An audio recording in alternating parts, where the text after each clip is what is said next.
Bonjour Père Ismaël, veux-tu nous dire quelque chose aujourd'hui? Bonjour, sœur Myriam de la Sainte-Croix, gloire à Dieu. Effectivement, il y a un sujet qui nous touche beaucoup, c'est toutes ces révélations sur ces charniers, sur ces abus qu'il y a eu dans des orphelinats catholiques au Canada. De quoi s'agit-il? Eh bien, malheureusement, il s'agit d'années et d'années, effectivement, de mauvais traitements pour les enfants.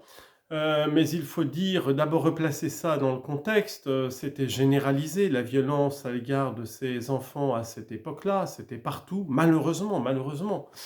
Et puis surtout, pour la question des indigènes des Amériques, il faut se poser la question de savoir quelle était la vie de ces enfants dans leur culture et leur famille avant de rencontrer l'Église catholique. Je crois qu'on ne se pose jamais cette question. On a tous entendu parler des Iroquois et de leurs mœurs particulièrement violentes et sanglantes. On se souvient que les martyrs français du Canada, qui ne venaient que partager l'Évangile, ont subi les tortures les plus horribles et que les Indiens pratiquaient ça entre eux. Alors, pour comprendre un peu cette culture des indigènes d'Amérique latine et d'Amérique du Nord, je crois qu'il faut se tourner vers la civilisation aztèque qui est extrêmement connue, qui est très bien connue. Ça a été, c'est vrai, un choc de civilisation absolument phénoménal. Mais dans quelle culture et quelle religion vivaient les indigènes? C'était des religions qui fonctionnaient sur la torture et les sacrifices humains par dizaines de milliers.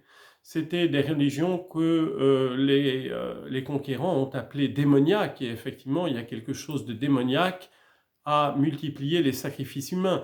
Sur le haut des temples, des pyramides, les pyramides aztèques au Mexique, c'était des lieux sacrificiels. Au sommet, on sacrifiait jusqu'à 70 000 jeunes hommes et jeunes femmes parfaitement innocents pour offrir leur cœur vivant aux dieux païens.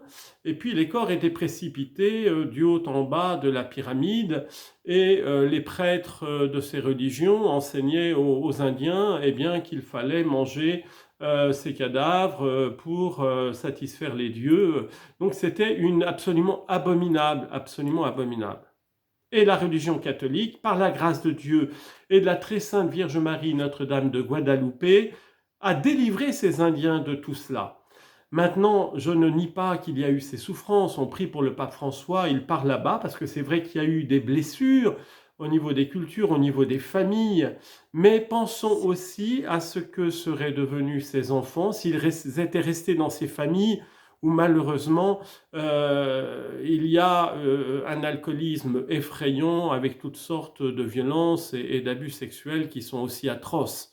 Donc prions pour la guérison de la mémoire de nos peuples. C'est le sang de Jésus, c'est le Sacré-Cœur de Jésus qui est notre libération profonde et notre guérison. Prions pour que le pape François soit l'instrument de cette guérison. Amen.